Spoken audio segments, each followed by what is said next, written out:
भारत ने पाकिस्तान के लिए एयर स्पेस बंद कर दिया। बंदरगाहों में पाकिस्तानी जहाजों की नो एंट्री कर दी गई।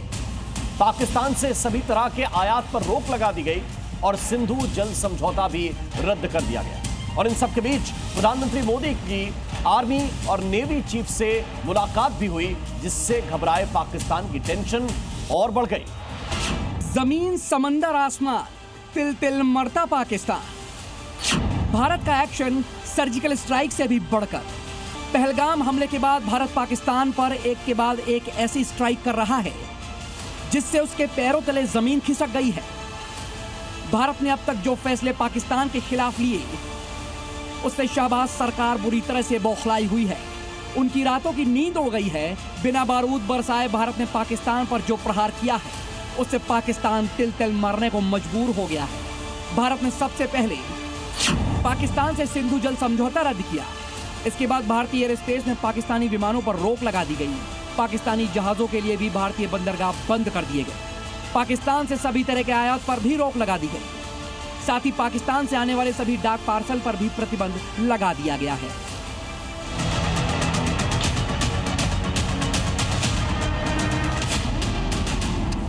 भारत की सर्जिकल स्ट्राइक पाकिस्तान की रीढ़ की हड्डी तोड़ने वाली है, क्योंकि सिंधु नदी का जल रोकने से पाकिस्तान बूंद बूंद पानी को तरसेगा। पाकिस्तान से आने वाले सामान पर रोक लगाने से उसे बड़ा कारोबारी घाटा होगा और उस पर बड़ी आर्थिक चोट लगेगी। वहीं पाकिस्तान के विमानों और जहाजों की भारत में नो एंट्री से उसे लंबा रास्ता तय करना पड़ रहा है, जिससे समय और ईंधन दोनों की बर्बादी होगी। भारत इस वक्त बड़ी सोची समझी और मैच्योर्ड डिप्लोमेटिक नीति के द्वारा पाकिस्तान को स्लो एंड स्टडी उनके ऊपर इम्पैक्ट करने की कोशिश किया है। इंडस वाटर ट्रीटी मैं समझता हूँ एक बहुत बड़ा अच्छा कदम है, स्ट्रेटेजिक वेपन है, और उसका इम्पैक्ट पाकिस्तान को स्लोली बट श्योरली बड़ी जल्दी पता लगेगा। भारत ने पाकिस्तान पर जमीन, समंदर, आसमान से जो सर्जिकल स्ट्राइक की है, उससे वो चौतरफा घिर गया है। इसका असर ये होगा कि अब तक परमाणु हमले की धमकी दे रहा पाकिस्तान जल्दी घुटनों पर भारत से रहम की गुहार लगाता नजर आएगा। लेकिन अभी सिर्फ उसकी बौखलाहट दिखाई दे रही है और अपनी ताकत दिखाने के लिए उसने एक दिन पहले जमीन से जमीन पर मार करने वाली अब्दाली मिसाइल का परीक्षण करने का दावा भी किया।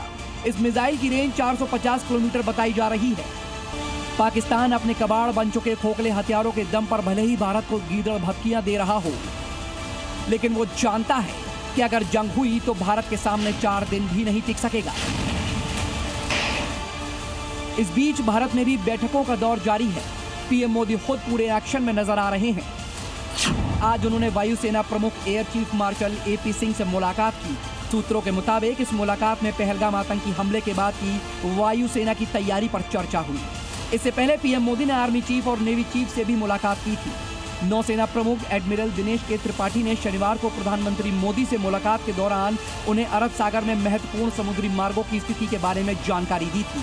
प्रधानमंत्री मोदी की कई बार जो है जितने भी सिक्योरिटी टीम है, चाहे वो हमारे आर्मी नेवी एयरफोर्स के चीफ्स हों, चाहे इंटेलिजेंस चीफ्स हों, चाहे एनएसए हों, उन सब के साथ जो कोर टीम है उनकी बहुत मीटिंग हुई है। और इससे आपको लगना चाहिए कि ये सारी जो भी चीज़ है बड़ी सोच समझ के जो भी स्टेप्स आगे लिए जाएंगे वो पूरी तरह से भारत के इंटरेस्ट के हिसाब से लिए जाएंगे। और